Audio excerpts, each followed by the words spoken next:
We are live. Good evening, everyone, and welcome to our live broadcast. My name is Rebecca, and thank you so much for joining us. I'm joined by Dorcas, and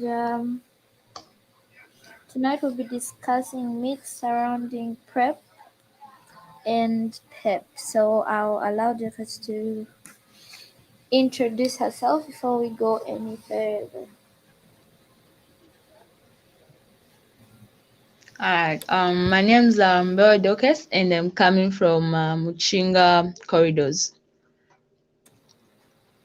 Okay, thank you so much, Dorcas. So like we had Welcome. the last discussion here on YouTube, and we did say that we'll be having these meetings more often. So, for those that are new to our channel, Mm-mm. we are in Chinga Corridors, and we we usually have these online meetings where we discuss different health matters, but especially pertaining to HIV and AIDS, talk of the preventions and how we can keep ourselves from getting the HIV virus, all about HIV, all the areas that we can touch, because we want to join the whole world at large in the fight against HIV and AIDS. So you don't forget to subscribe, and of course you can follow us on Facebook and our page, Chinga Corridors, and we'll be glad to have you in our team. So right about now, I'll allow my colleague to go ahead with um, some things that she has prepared for us, and then we'll look into that. Let us over to you.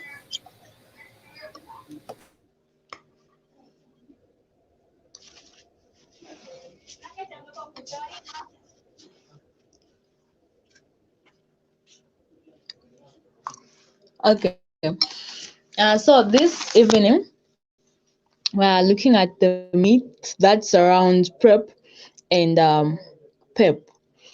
So we all know to say PrEP, it's a um, pre-exposure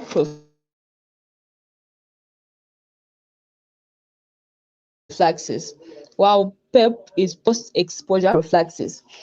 So what it means to say PrEP, someone starts on PrEP, we also know to say someone starts on PrEP if you don't want to be exposed to it, if you don't want to get the HIV virus.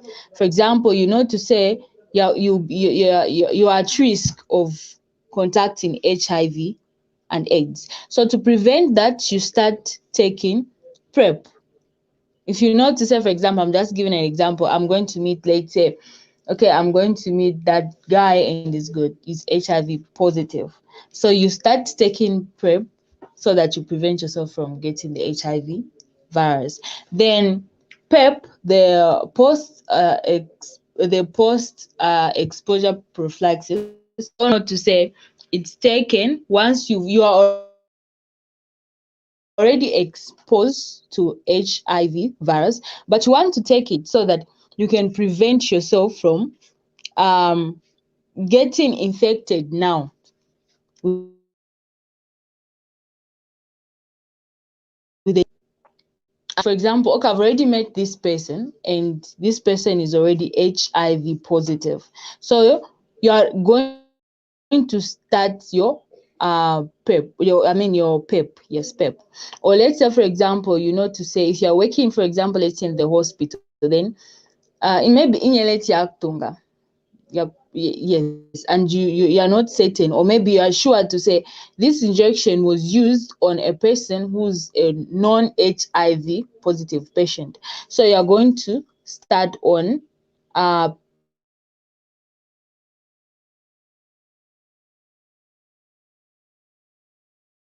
so that you prevent yourself from getting that the PrEP and the PEP.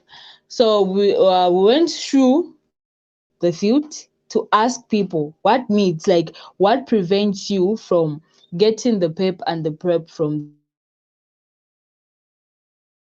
the hospitals, and these were their answers. Others said they believe that believe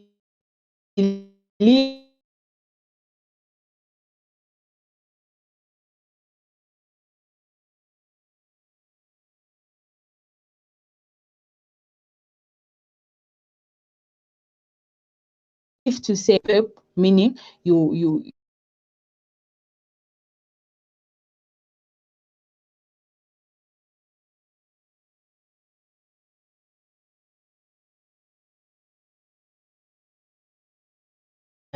so that is just a myth and it's not true. And then the other myth that we came across was people said once you start getting your PEP and your PEP, meaning you won't have children, like you become barren or you become impotent, something like that. So that all those are just myths and it's not true. Like we all know to say, okay, every drug has got its own side effects and the like, but you not having a child in future because you are taking PrEP, it just prevents you from getting the HIV virus, but not really that in the future you will not have children. And then the other myth that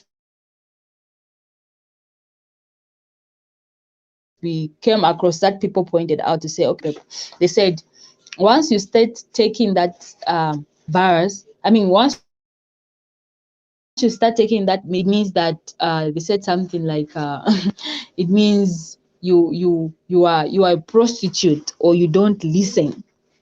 So that's what they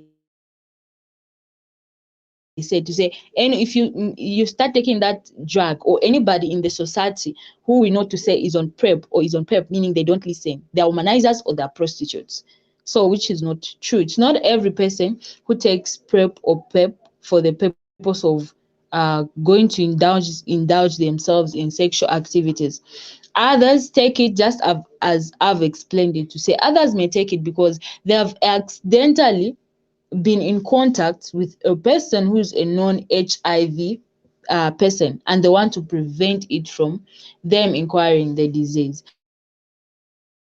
So it doesn't mean whoever we see in the society that is taking PrEP or PrEP, meaning the humanizers are prostitutes. No, it's just for you're just preventing yourself from getting HIV and AIDS, not really like you that are prostitutes, or we should not stigmatize them or discriminate them just because they're taking PrEP or PEP. Instead, we should support our brothers and sisters.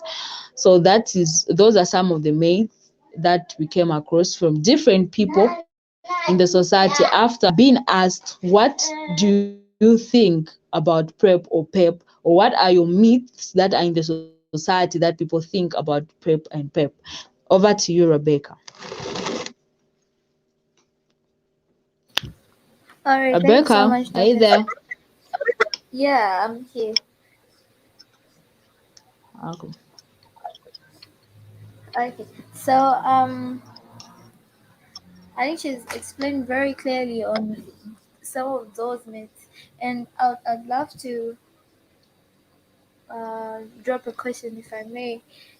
I did hear some people say that uh, they prep and pip is sold. So I don't know how true that is, and I'd love to hear from a professional point of view. Is it true that they sell prep and pip and that it's expensive?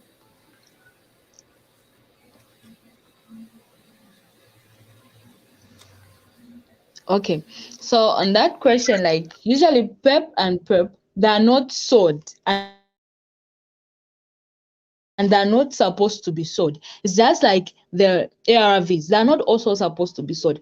These are supposed to be taken from the health facilities, and they should be readily available in healthy facilities. So when you go to art clinic, you should be able to access your PrEP and PEP. So these are free available medications just like any other medications. They're not sold, and they should not be sold on the counter, because they have to be given free to people, and people have to take or have to get those medications from the art clinic or from the healthy facilities where the healthy services are being offered. I'm done, Rebecca. I don't know if it's clear or not. Yes, that was very clear. Thank you very much for that clearance. And Rebecca, is it okay? All right. yeah, I think network is very bad. The feedback is coming after I don't know how many minutes. So just in continuation, so as we've heard all the myths that have been explained, and of course the follow-up question. So the message that we're trying to put across here is that myths are just opinions. They are sort of baseless facts, not really baseless opinions, because they are not true.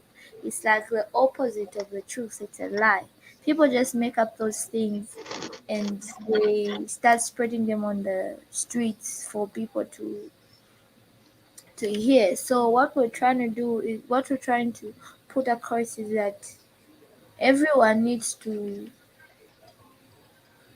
get to know what is the true information, and of course we are advising that we get information from the right resources, because one of the reasons why a lot of people they've got misconceptions over certain things. Talk of what we're discussing right now, issues of prep and pep. The reason why people have those wrong beliefs is because they got information from the wrong sources. As Dorcas had said, the people that were asked over the things that they've heard, they just heard from their fellow people. Probably someone just woke up and thought, oh, okay, maybe it does this, and it went like that. No, it does this. This happened. This happened. It was just a thought that was not even true, and people keep believing those things. So we want everyone to take up a step to get information from the right resources, so that you don't deceive yourself and you also don't put yourself at risk, because prep is one of the medicine that has been given to everyone to protect themselves, that everyone that is sexually active, so to prevent themselves from getting the HIV virus. It doesn't mean anything. Like one of the myths that doctors had pointed out, where they thought that whoever gets that is a prostitute. You don't have to be a prostitute to get that, and it won't make you a prostitute. Here's a practical example: a married couple where a woman is the man is either the woman or the man. So let's say, for example, the woman is positive and the man is negative. It is very possible for that man to sustain him being negative, like he doesn't have the virus, and the woman is still taking the ARVs. And how is that possible? Aside condomizing, they've brought the PrEP and PEP, which is helping a lot of people not to get HIV virus. So those myths are, in short, those lies are lies, if I can put it that way. So let's utilize and let's nature the habit of getting information from the right resources. I think that will help us very much. I don't know if you have any comments on that, Dorcas.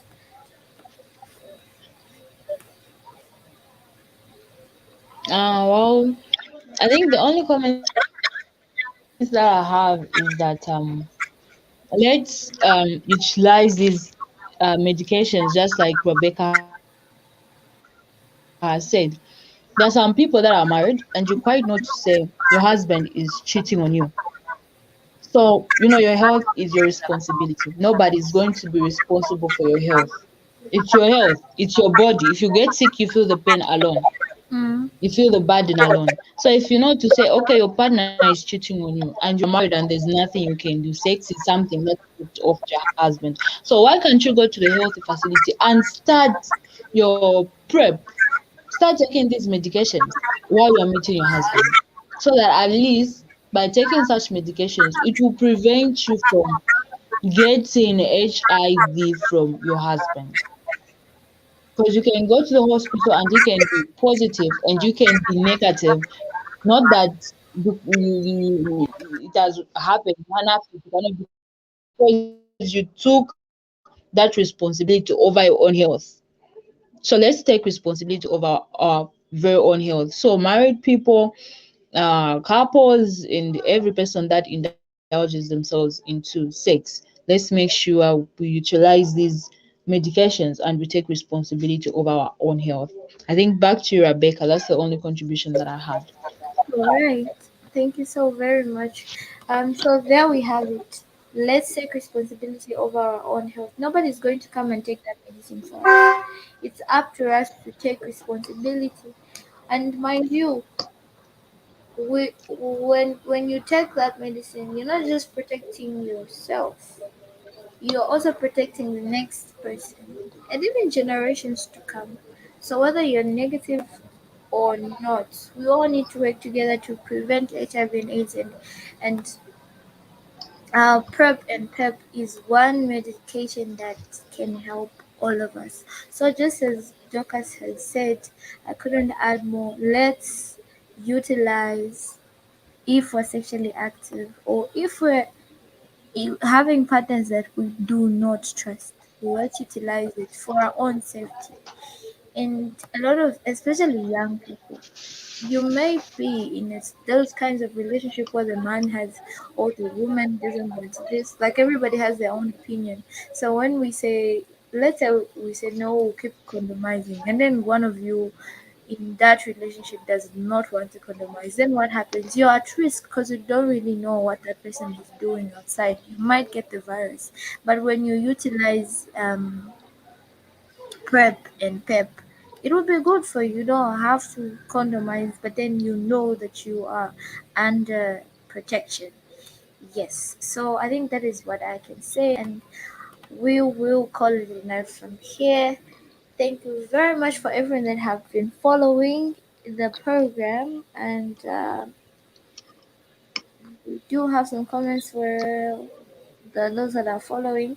Thank you very much. Join us again some other time. We'll notify you when we'll be having our next live stream. But thank you very much. So from me, it's a good night. I don't know if there are any last words from Ducker, so you can also say your good night as well.